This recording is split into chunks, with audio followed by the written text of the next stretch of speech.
They looked at his faded flannel shirt and assumed he was weak. They looked at his empty wallet and assumed he was a nobody. But when 3 entitled corporate predators cornered a woman at a diner, they made the last mistake of their lives. They didn't realize the man sitting at table 4 wasn't just a struggling single dad trying to buy his daughter a burger. He was the silencer, a ghost the government thought was dead, and he was about to teach them that sometimes you pick the wrong table on the very wrong day. This is the story of Vian Mercer. The wind off Lake Michigan was sharp enough to cut glass, but Vian Mercer didn't feel it. He only felt the small, trembling hand of his 7-year-old daughter Maya tucked inside his calloused palm. "Daddy, are you sure we have enough?" Maya asked, her voice small, looking up at him with eyes that held too much worry for a first grader. Vian forced a smile, the kind that didn't quite reach his eyes, but was warm enough to fool a child. He patted the back pocket of his faded Levi's. Inside a leather wallet held exactly $42. It was everything he had until his construction wage cleared on Tuesday. "We have plenty, Bug," Vian lied smoothly. "I promised you a birthday dinner at Benny's, didn't I?" The Mercer men don't break promises." Benny's wasn't a 5-star establishment. It was a greasy spoon on the edge of the industrial district, the kind of place where the menu was laminated 20 years ago, and the smell of frying onions clung to your clothes for days. But to Maya, it was a castle. They pushed through the heavy glass door, a bell jingling overhead. The warmth hit them instantly, smelling of coffee and bacon. Vian scanned the room, a habit he couldn't break, even after 5 years of retirement. Exits 2. Front door, kitchen, back door. Threats minimal. A trucker at the counter, an elderly couple in the booth. Safe zone. The corner booth near the window. "Table for 2, please." Vian told the waitress, a tired woman named Barb, who knew him by name. "Hey, Vian. Happy birthday, little one." Barb smiled, grabbing 2 menus. "We actually have a bit of a situation tonight on. The back section is reserved. Some VIP thing. I can put you guys near the front." Vian frowned. "VIPs at Benny's?" Barb rolled her eyes, lowering her voice. "Some hotshot tech lady. Her car broke down on the highway, and her security team decided this was the safest spot to wait for the replacement convoy. She's in the back corner." Vian glanced toward the back. He saw her immediately. She looked like a diamond dropped in a mud puddle.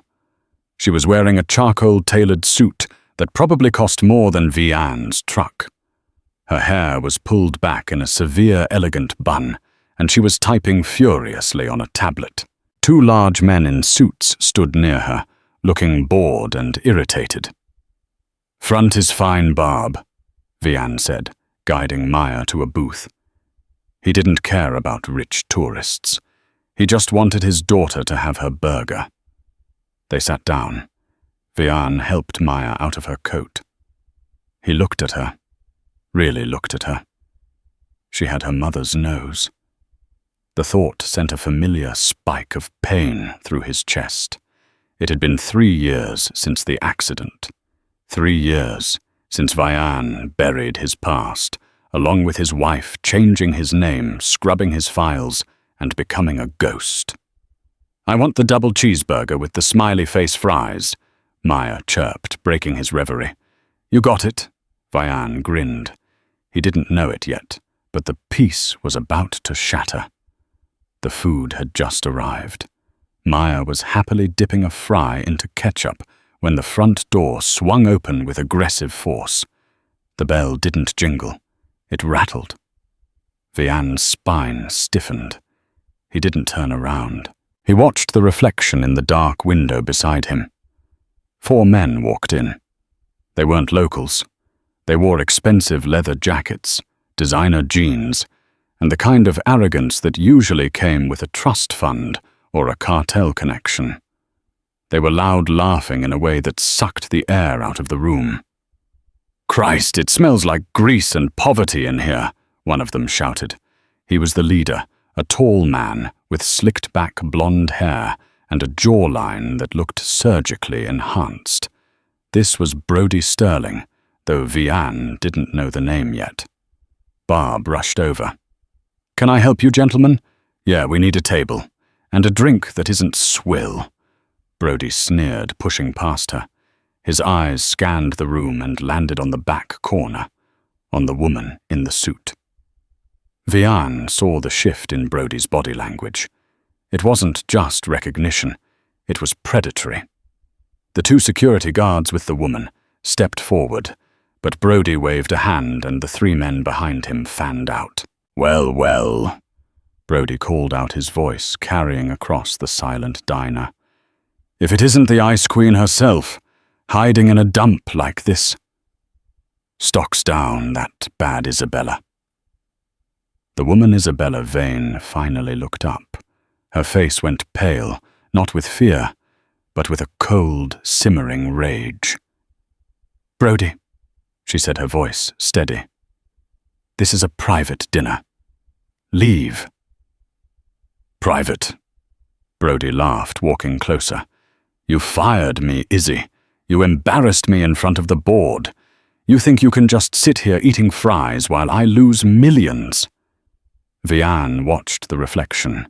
His hand instinctively moved the steak knife away from Maya's reach. "Daddy, who are those bad men?" Maya whispered. "Just loud people, baby." "Eat your burger," Vianne said softly. But his eyes were locked on the reflection. The situation was deteriorating fast. Isabella's bodyguards moved to intercept Brody, but Brody's men were faster. In a blur of motion, one of Brody's goons pulled a collapsible baton and struck the first bodyguard in the knee. The guard went down with a sickening crunch. The second guard reached for a weapon, but the other two men tackled him into a table, shattering plates and sending ketchup flying. The diner erupted in screams. The elderly couple scrambled out. Barb dropped a pitcher of water. Brody stepped over the groaning bodyguard and slammed his hands onto Isabella's table, leaning into her face. "You ruined me," Brody spat. "Now you're going to sign those transfer papers, right here, in this grease pit." Isabella didn't flinch, though her hands were shaking. "I'd rather die." "That can be arranged," Brody snarled. He reached out and grabbed her wrist, twisting it. "But first we're going to have a little party." Vianne sighed. It was a long, heavy sigh. He looked at Maya, who was terrified. "Maya," he said, his voice dropping an octave, becoming something gravelly and dark. "Put your headphones on. Play your game. Do not look up until I touch your shoulder." "But Daddy." "Now, Maya." The command in his voice was absolute. She obeyed, slipping on her pink headphones and staring at her tablet. Vianne wiped his mouth with a napkin. He stood up. He wasn't Vianne the construction worker anymore. The slouch was gone. The fatigue was gone. In his place stood Agent 4, codenamed Chimera. Vianne walked toward the back of the diner. He didn't rush. He walked with the heavy, rhythmic tread of a man walking to the mailbox. Brody was dragging Isabella out of the booth by her hair.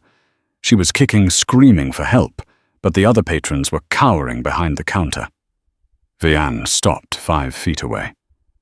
"Excuse me," Vianne said. His voice wasn't loud, but it cut through the chaos like a razor wire. Brody froze. He turned his head, looking Vianne up and down with amusement. "Get lost, garbage man. Go finish your meal before I feed it to you." "And you're disturbing my daughter," Vianne said calmly. "And you're hurting the lady. I'm going to ask you once. Let her go and walk out the door."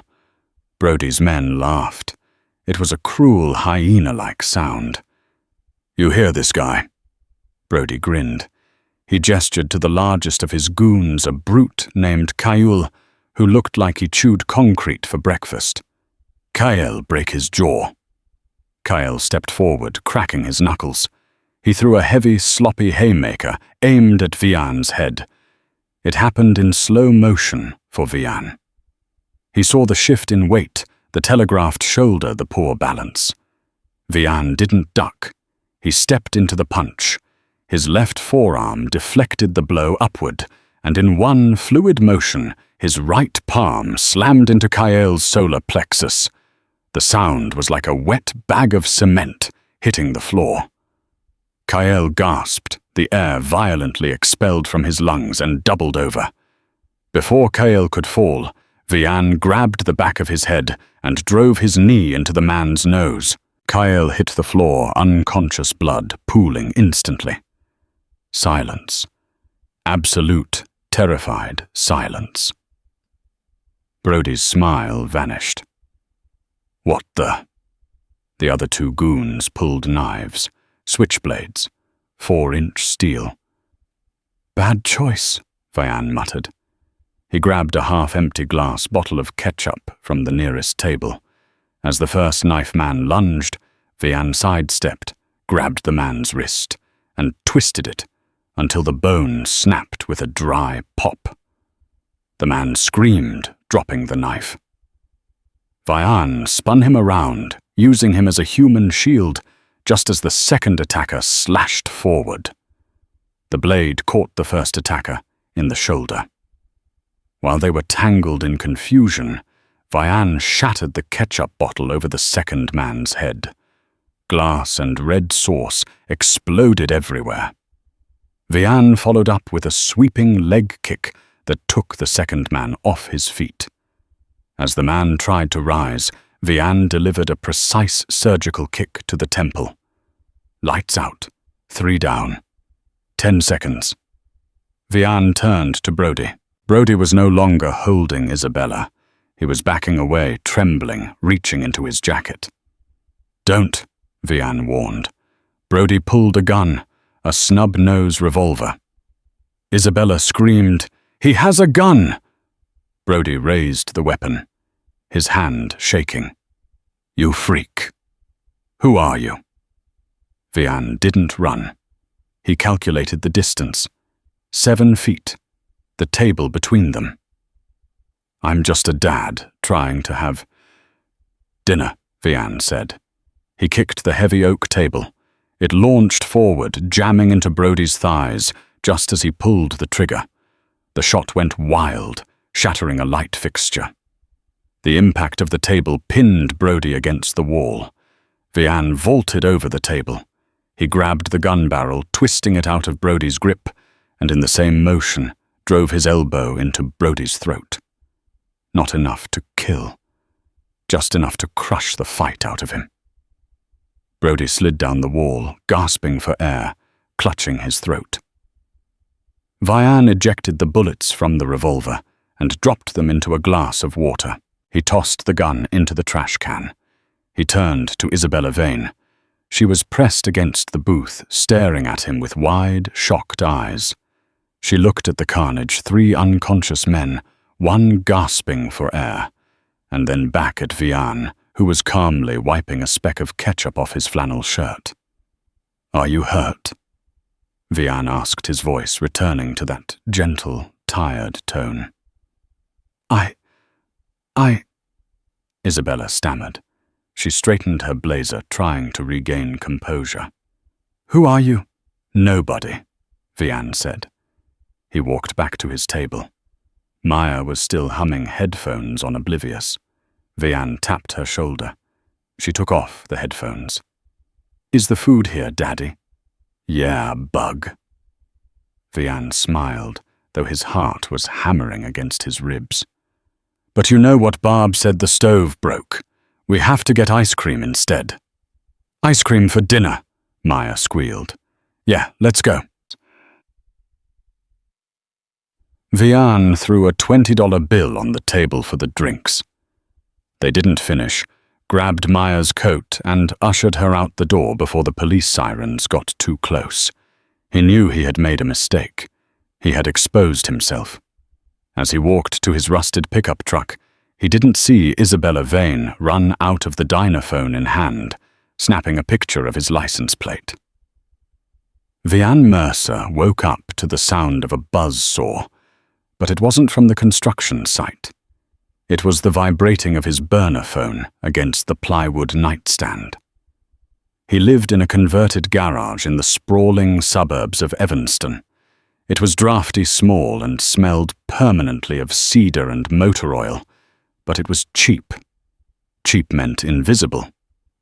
He ignored the phone. Only his foreman, Mike, had that number. If Mike was calling this early, the poured concrete had cracked or the site was shut down. Vianne rolled out of bed, his joints popping. The adrenaline from the diner had faded, leaving behind the old aches of a body that had been broken and re-knit too many times. He walked to the kitchenette to make coffee. Maya was still asleep in the main room, clutching her stuffed rabbit. He turned on the small television sitting on the counter to check the weather. He froze. The local news wasn't showing the weather map. It was showing a shaky vertical cell phone video. Viral sensation sweeping the nation this morning. The anchor was saying her face bright with manufactured excitement. A mystery hero in a local diner takes down 4 armed assailants in less than 20 seconds. The internet is calling him the Diner Dad. Who is he? Police are asking for information. Vianne watched the screen. The footage was grainy, filmed from under a table by a terrified teenager. It showed Vianne blurrier than he would have liked, but distinctly him breaking the wrist of the knife wielder. It showed the speed, the precision. It didn't look like a bar fight. It looked like military efficiency. "Damn it," Vianne hissed, gripping the counter until his knuckles turned white. He had been careful. He had checked for cameras.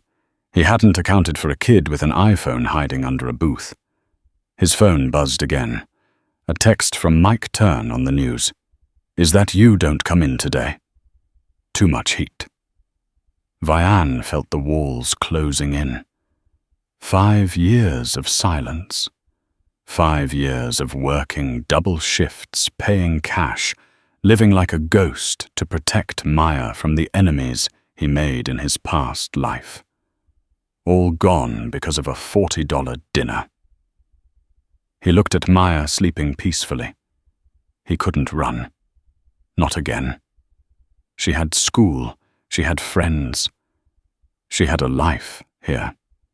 If he ran, he'd be dragging her back into the darkness. Meanwhile, at Vane Tower, downtown Chicago, Isabella Vane stood in her office overlooking the city. The glass was bulletproof, a necessity even before last night. "We found him," said a voice behind her. Isabella turned. It was Tobias, her head of cybersecurity. He was holding a tablet. "That was fast," Isabella said. She was still wearing a bandage on her wrist, where Brody had twisted it. "He was careful," Tobias noted, tapping the screen. "No credit cards, no social media. The truck is registered to a Shell LLC." But he made a mistake. He bought a birthday card at a CVS 3 blocks away, an hour before the diner. Facial recognition caught him at the register. Tobias swiped the tablet and handed it to her. "Name Vianne Mercer. Occupation general laborer. Address a rental in Evanston." Isabella stared at the photo. It was a mugshot, but not a criminal one. It looked like a fragmented file from an old database. "Dig deeper, Tobias," Isabella said, her eyes narrowing. "I watched him take apart 3 trained mercenaries like they were toddlers. A general laborer doesn't know how to crush a larynx with an elbow strike." "I tried," Tobias said, looking uncomfortable. "That's the weird part, Miss Vane. I ran his prints from the glass he touched, Don't ask how I got the glass. When I put them through the standard databases, nothing. But when I ran them through the deep web channels, I hit a firewall. A government firewall. Isabella looked up. What kind of government? The kind that doesn't exist, Tobias whispered. His file isn't empty, Isabella. It's redacted. Heavily. The only thing visible is a code name from an operation in 2018. What's the name? Chimera. Isabella felt a chill run down her spine. She knew that word. She had heard her father whisper it years ago in the weeks before his death. Bring the car around, Isabella ordered, grabbing her coat. I'm going to Evanston. The garage where Vian Mercer lived was less a home and more a temporary storage unit for a life on hold. It smelled of sawdust hydraulic fluid and the faint metallic tang of gun oil.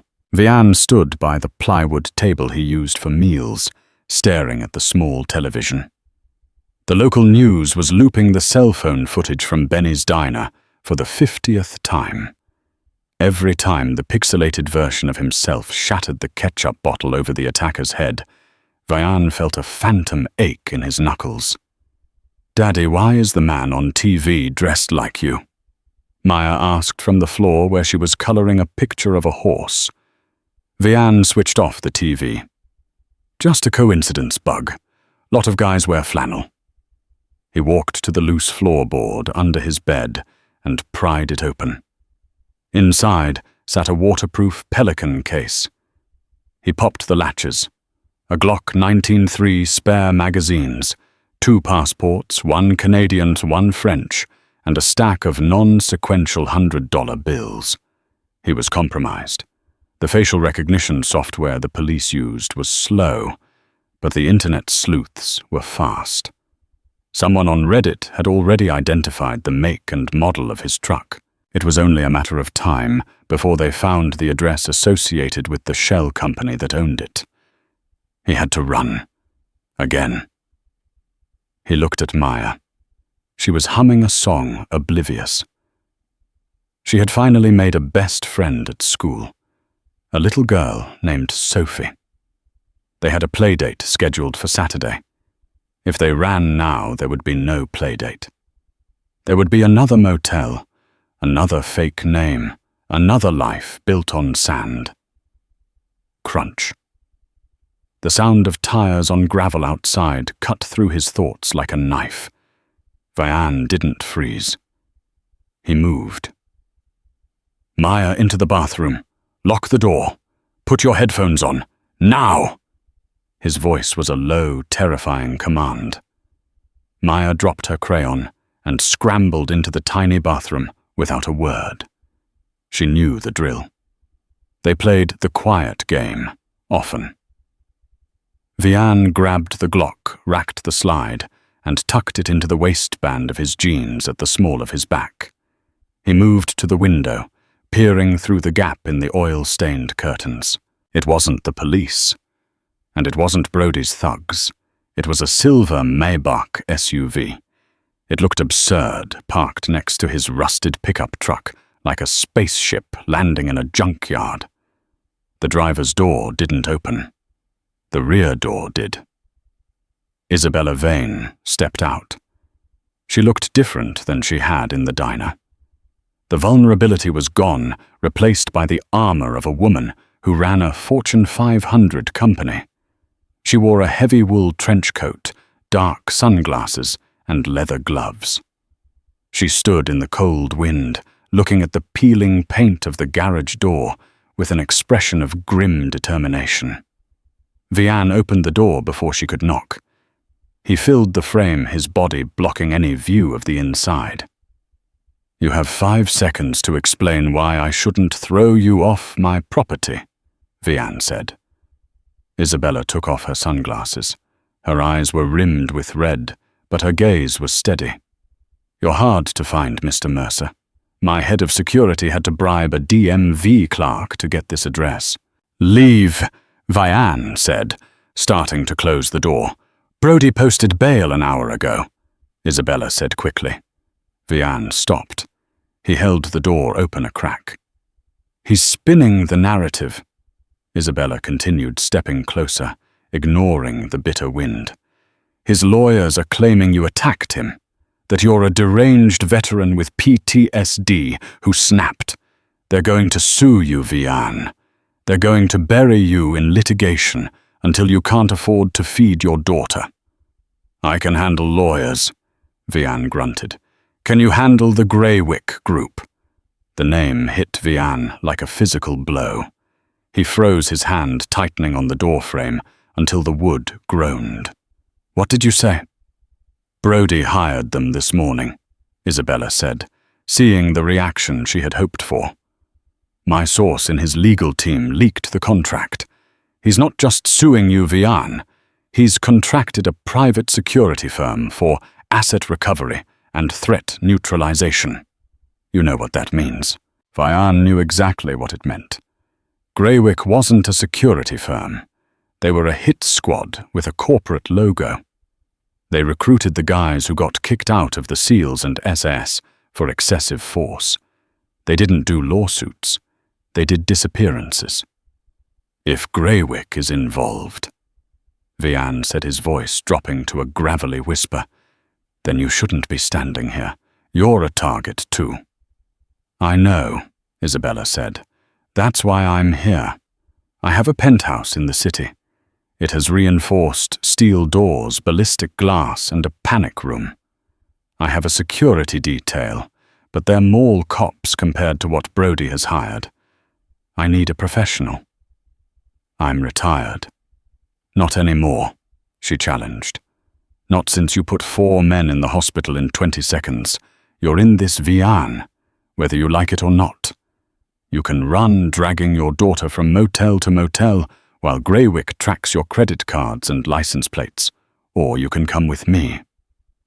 Vian looked at her. He saw the desperation hidden behind her stoic face, but he also saw the trap closing in. Greywick had satellite access. They had thermal imaging.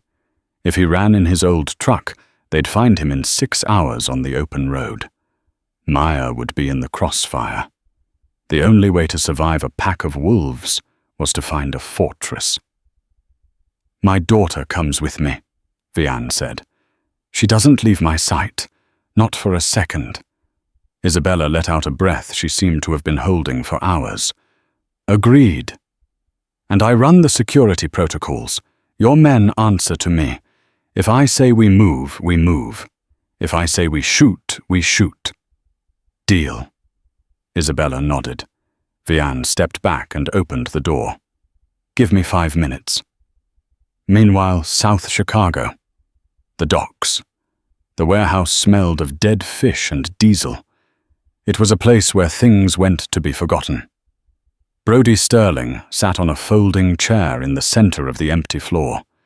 His throat was purple and swollen where Vian had crushed his windpipe. He held an ice pack to it with one hand and a glass of whiskey with the other. It hurts to swallow, Brody rasped, wincing. You're lucky you can swallow it all, a voice said from the shadows. A man stepped into the light. He was huge, 6'5", built like a tank with a shaved head and a scar running from his ear to his lip. This was Cain, the field commander for the Greywick group. Cain was watching the video on a tablet. He rewound the moment Vian disarmed the gunman, watching it in slow motion. Look at his footing, Cain muttered more to himself than Brody. He doesn't step back. He steps in. He uses the enemy's momentum. That's Systema. Maybe Krav Maga. But the fluidity, that's not dojo training. That's field work. I don't care if he's a ninja, Brody spat, slamming his glass down. I want him dead. I want him to bleed out in front of his kid. Cain looked up, his eyes cold and dead like a shark's. This man isn't a construction worker, Mr. Sterling. The way he checks the exits, the way he clears the weapon, he's Tier 1. Maybe former agency. Maybe worse. Are you scared? Brody sneered. Cain laughed. It was a dry, humorless sound. Scared, no. I'm expensive. If he's tier 1, the price just tripled. Money is irrelevant, Brody hissed. Kill him and bring me Isabella. I want her to sign the transfer of the company before I put a bullet in her head. Cain pulled a combat knife from his belt. He tested the edge against his thumb, drawing a thin line of blood. Consider it done, Cain said. We'll track his truck, we'll wait for nightfall, and then we'll introduce him to the real world. Back in Evanston, Vian threw the last of Maya's clothes into a duffel bag. He grabbed the picture of the horse she had been coloring and folded it into his pocket. Daddy, are we going on a trip? Maya asked, holding his hand as they walked out to the waiting Maybach. Yeah, bug, Vian said, scanning the rooftops, his eyes constantly moving. We're going to a castle. He ushered her into the back seat of the luxury car. As he climbed in beside her, he locked eyes with Isabella. Drive, Vian said. The car peeled away, leaving the safety of the garage behind.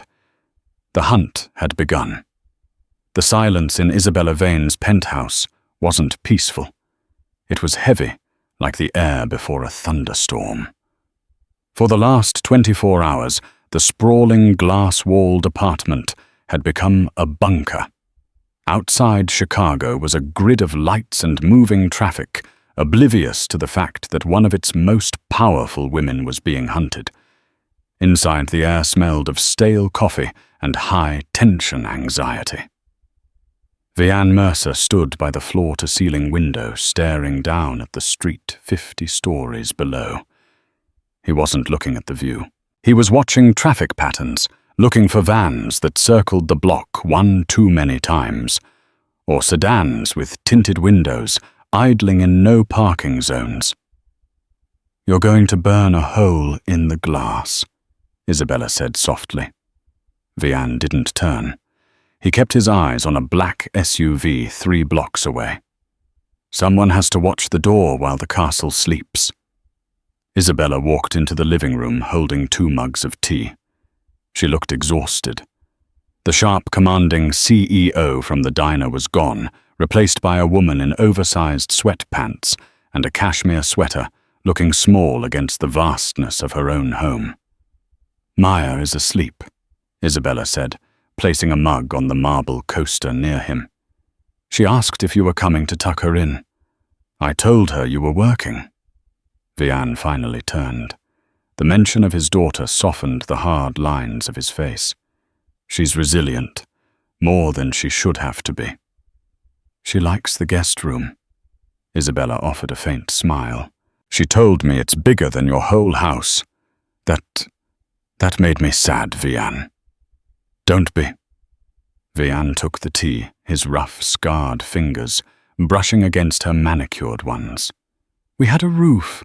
We had heat. That's more than I had growing up. They stood there for a moment, the distance between them shrinking. In the chaos of the last day, the extraction from Evanston, the terrifying drive to the city, the lockdown, they hadn't had a moment to just breathe. Why do you do it? Isabella asked, her voice dropping to a whisper. You could have walked away at the diner. You could have taken Maya and vanished. Why did you step in front of a gun for a stranger? Vian looked down into the dark liquid in his cup. Because I know what it looks like when the wolves come, he said quietly. And I know what happens when no one stands at the gate. You lost your wife to them, Isabella said. It wasn't a question. Sarah. Vian breathed the name like a prayer. I was the one they wanted. She was just collateral.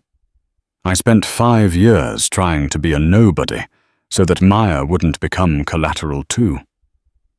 And then I walked into Benny's and blew it all to hell.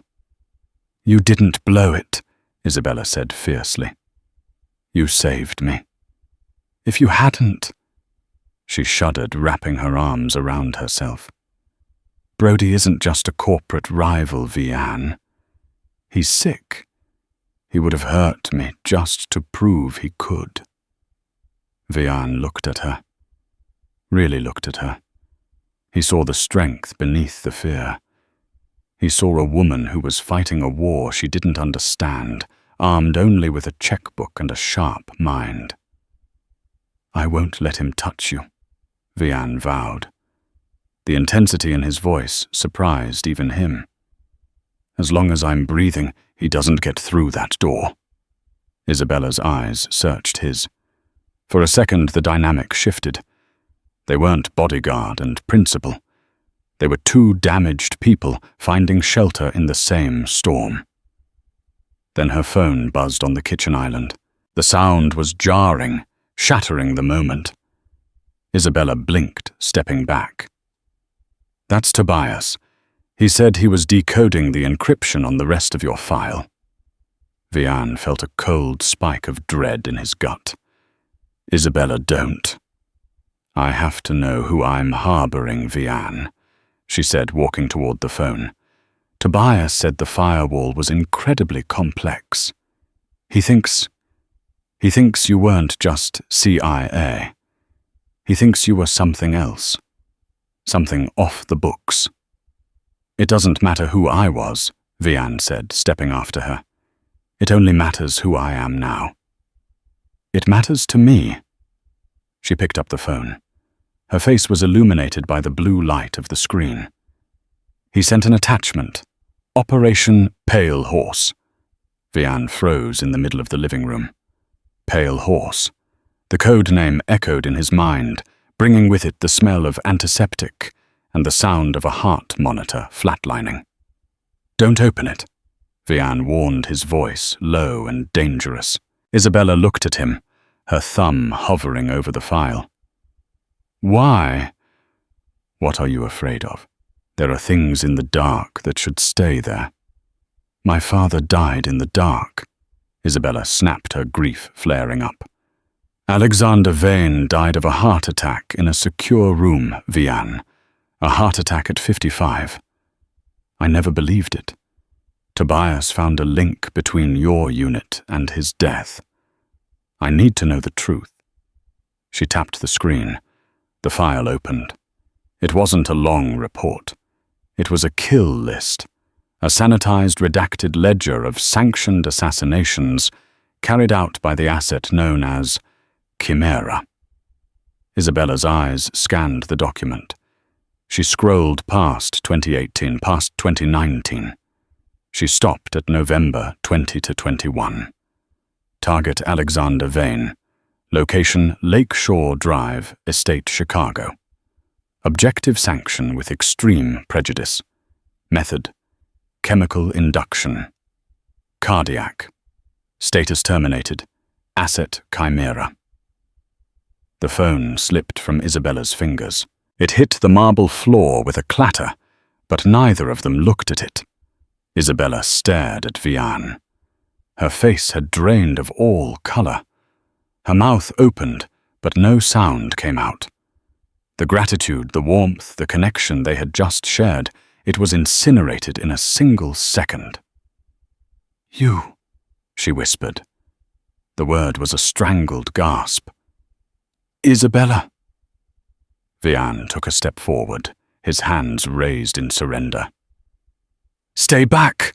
she screamed. The sound tore through the penthouse. She scrambled backward, knocking a bar stool over. "You killed him! You were in my house! I was there! I was upstairs, sleeping, and you were downstairs, killing him!" "I was under orders," Vianne said, his voice flat, trying to keep the situation from exploding. "The agency had evidence. Hard evidence. Your father was accused of funneling millions to a radical cell in Eastern Europe. They said he was funding bombings." "He was a banker."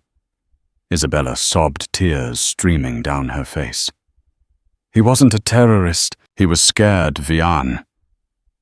The weeks before he died, he was terrified. He told me he was being blackmailed. He wasn't funding them willingly. He was trying to get out. And you came in and stopped his heart. Vian felt the weight of her words crush him. He remembered that night. He remembered Alexander Vane begging. He remembered Vane saying, "You don't understand, they're making me do it." But Vian hadn't listened. Assets didn't listen. They executed. "I didn't know," Vian said, his voice cracking. "I was a weapon, Isabella. I was pointed at a target, and I fired. If I knew he was being coerced—" "But you didn't ask," she yelled, grabbing a heavy crystal vase from the table and hurling it at him. Vian didn't dodge. The vase shattered against his shoulder glass, raining down on the floor. He didn't flinch. He deserved it. "You sat here," Isabella hissed, shaking with rage. "You drank my tea. You played with your daughter in my guest room, all while knowing you murdered my father. You monster." "I am a monster," Vian agreed quietly. "That's why I left the life. That's why I hide. But right now, there are worse monsters coming for you. Brody hired Greywick. They are outside. If I leave you, die." "I don't care," Isabella screamed. She pointed a trembling finger at the door. "I'd rather die than spend another second with you. Get out. Get out of my house. Isabella, please. Get out," she shrieked, her voice breaking into a sob. "Take your daughter and go. If you're not gone in 2 minutes, I'm calling the police and telling them exactly who the diner dad really is." Vian looked at her. He saw the absolute, irrevocable hatred in her eyes. There was no fixing this. The bridge wasn't just burned, it was nuked. He nodded slowly. The soldier was back. The emotions were locked away in a steel box deep inside his chest. "Lock the door behind me," Vian said coldly, "and stay away from the windows." He turned and walked down the hallway to the guest room. Maya was sitting up in bed, clutching her stuffed rabbit. She rubbed her eyes. "Daddy, why is the lady screaming?" Vian grabbed the duffel bag. He didn't have time to be gentle. He shoved Maya's clothes into the bag. "We have to go, Bug." "But it's night time," Maya whined. "I like it here. The bed is soft." "We aren't welcome here anymore," Vian said, scooping her up in one arm and grabbing the bag with the other. "We made a mistake." "Did I do something bad?" Maya asked, her lip trembling. "No, baby. You were perfect." Vian kissed her hair. "Daddy did something bad. A long time ago." He carried her out into the living room. Isabella was standing by the kitchen island, her back to them. She was gripping the edge of the counter so hard her knuckles were white. She didn't turn around as they walked to the private elevator. Vian paused at the doors. He wanted to say he was sorry. He wanted to tell her that he had carried the guilt of Alexander Vane's death every day for 3 years. But he knew it wouldn't matter. The elevator doors slid shut, sealing them in silence. As the numbers ticked down, 50, 40, 30, Vian checked his weapon. He had a stolen pistol with 1 magazine. 15 rounds. They reached the lobby. The night concierge was gone. That was the first bad sign. "Daddy, I'm scared," Maya whispered. "Close your eyes, Bug. Put your head on my shoulder. Don't look up." Vian pushed open the heavy brass doors of the building and stepped out into the frigid Chicago night. The wind hit him like a physical blow. The street was strangely empty. No taxis, no pedestrians, just silence. Vian stopped. The hairs on the back of his neck stood up. It was the instinct that had kept him alive in Berlin, in Caracas, in Damascus. The feeling of being watched. He scanned the rooftops. He scanned the alley across the street. "Get down!" Vian screamed, throwing himself and Maya onto the concrete. Crack! A high-velocity round smashed into the stone pillar exactly where Vianne's head had been a fraction of a second before. Stone chips exploded outward. "Sniper!"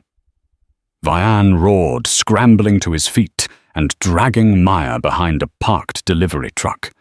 Tires screeched. A black van tore around the corner, mounting the curb. The side doors slid open. 4 men in tactical gear spilled out. They weren't street thugs like Brody's men. They moved with military precision. They moved like Greywick. Vianne looked at the penthouse 50 floors up. Isabella was alone. He was pinned down, and the wolves were finally at the door. The pavement erupted into shards of concrete as the sniper rounds continued to rain down. Vianne rolled behind a parked delivery truck, shielding Maya with his body. She was screaming a high-pitched sound that tore through Vianne's heart more violently than any bullet could. "Listen to me," Vianne roared over the gunfire, grabbing Maya's face. "I need you to be brave. Braver than you've ever been." He spotted a heavy steel dumpster in the alleyway 10 feet away. It was the only cover that wouldn't turn into Swiss cheese against high-caliber rounds. "On 3, we run. You dive behind the green box. You stay low. You cover your ears. Do not move until the police come. Do you understand?" "Daddy, don't go," Maya sobbed, clutching his flannel shirt. "I have to go back, baby. I have to finish it." Vianne kissed her forehead, a desperate, lingering kiss that tasted of salt and gunpowder. 1, 2, 3. They sprinted. A bullet sparked off the fender of the truck, missing Vianne's spine by inches. He practically threw Maya behind the dumpster, turning his body into a shield until she was safe. "Stay down," he commanded. Then Vianne turned back toward the building. He wasn't running away. He was running back into the kill zone. Isabella had thrown him out. She hated him. She knew he was the monster who killed her father. But Vianne Mercer didn't horse people because they liked him. He saved them because it was the only way to silence the ghosts in his head. Isabella Vane was backed into the corner of her living room. The glass balcony doors were shattered. The wind whipped through the apartment, carrying the smell of ozone and blood. Brody Sterling stood in the center of the room holding a glass of Isabella's finest scotch. Kane, the Greywick commander, stood by the door, his assault rifle leveled at her chest. "You really thought you could fire me and get away with it?" Brody laughed, swirling the amber liquid. "My father built this company's reputation. I wasn't going to let a daddy's girl ruin it." "You're disgusting," Isabella spat, though her hands were trembling.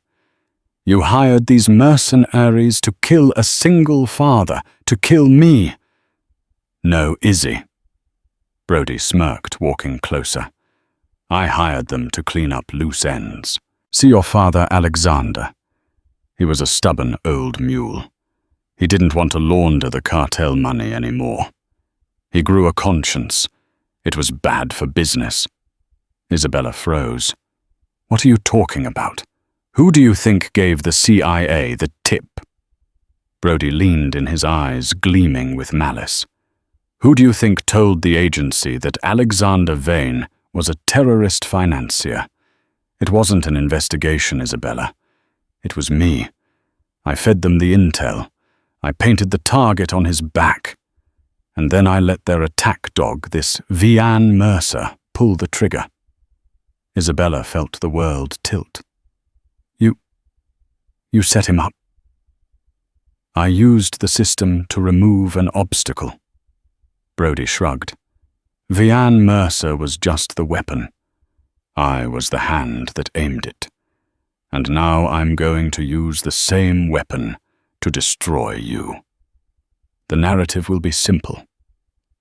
The deranged ex-agent broke in, killed you in a fit of rage, and my security team put him down. I walk away the grieving successor. Not tonight, a voice growled from the shadows. Brody spun around. Vian stood in the shattered doorway of the service elevator. He was bleeding from a graze on his cheek. His shirt was torn. He held a stolen tactical pistol in his hand. "Mercer!" Brody shrieked, diving behind the marble kitchen island. "Kill him!" Kane didn't hesitate. He opened fire. Vian didn't try to outgun him. He slid across the polished floor, overturning a heavy oak table for cover as bullets shredded the wood. "Isabella, get down!" Vian screamed. He popped up, firing 2 controlled shots. One hit Kane in the shoulder, spinning him around. But Kane was wearing body armor. The mercenary roared, switching to a combat knife as his rifle jammed, charging Vian. They collided with the force of 2 freight trains. The gun skittered across the floor. It was hand-to-hand now. Kane was younger, stronger, and fresh. Vian was exhausted, older, and fighting on pure instinct. Cain landed a brutal knee to Vian's ribs. Vian heard the crack. He gasped, tasting copper.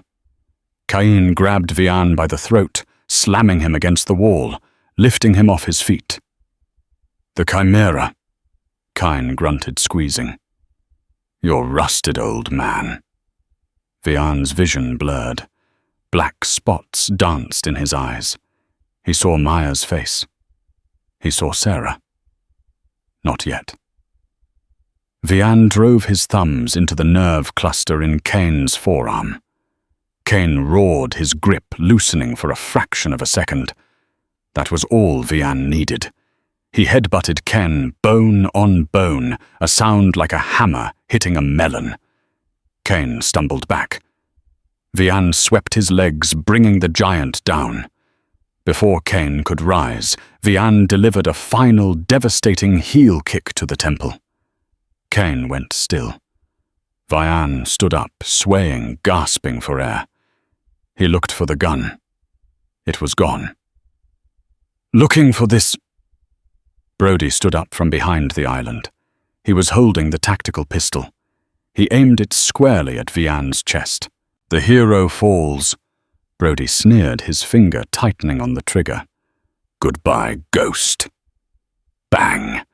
The shot was deafening in the enclosed space. Vian didn't fall. He checked his chest. No blood. Brody looked confused. He looked down at his own chest. A red flower was blooming on his white dress shirt. He looked up, his eyes wide with shock. Behind him, Isabella Vane stood holding a small revolver she had pulled from her father's old desk drawer, the desk Brody was standing next to. "You picked the wrong family, Brody," she whispered. Brody collapsed, the glass of scotch shattering beside him. Silence returned to the penthouse, broken only by the distant wail of sirens. Vian looked at Isabella. She was staring at the gun in her hand, shaking violently. She looked up at him. The hate was gone from her eyes, replaced by a profound, tragic understanding. "He told me," she choked out. "He told me he set my father up. You were just the bullet." "I still pulled the trigger," Vian said softly. "I can't change that, Isabella." "No," she said, tears streaming down her face. "But you saved his daughter. That has to count for something." The sirens were loud now. Police lights washed the room in blue and red. "You have to go," Isabella said, urgency returning to her voice. "If they find you here with your record, you'll never see Maya again. Go." "I can't leave you with this," Vian said, gesturing to the bodies. "I'm a Vane." Isabella straightened her spine, wiping her tears. "I have lawyers. I have security footage of Brody confessing. I'll claim self-defense. But you're a ghost, Vian. Disappear." Vian nodded. He walked to the service elevator. He paused and looked back one last time. "Thank you," he said. "Take care of her," Isabella whispered. Vian vanished into the shaft just as the SWAT team breached the front doors. 1 year later. The diner in Montana was quiet. The snow fell softly outside, blanketing the mountains in white.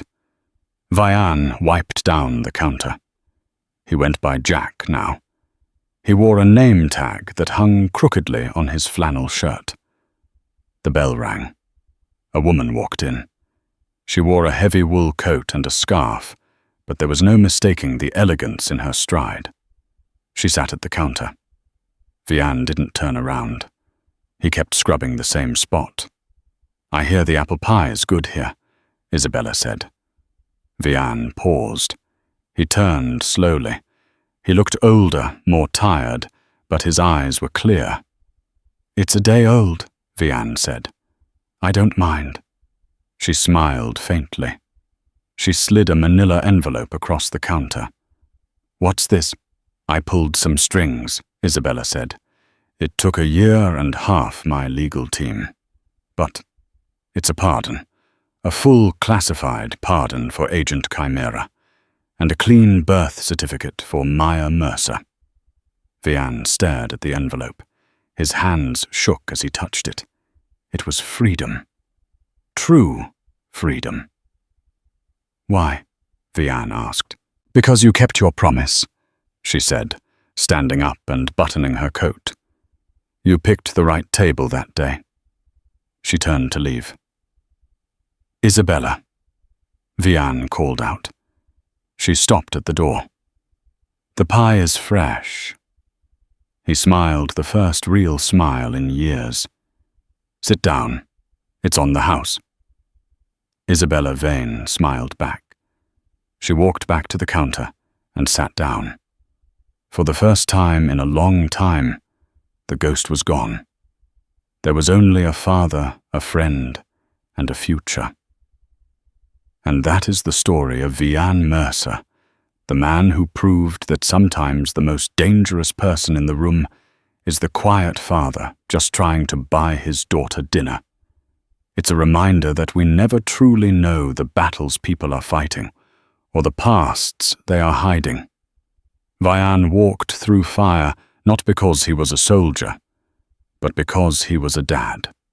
If this story kept you on the edge of your seat, please hit that like button. It really helps the algorithm find more stories like this. And if you want to see more tales of justice, karma, and hidden heroes, make sure to subscribe and ring that notification bell. I'll be back next week with another saga you won't want to miss. Thanks for watching.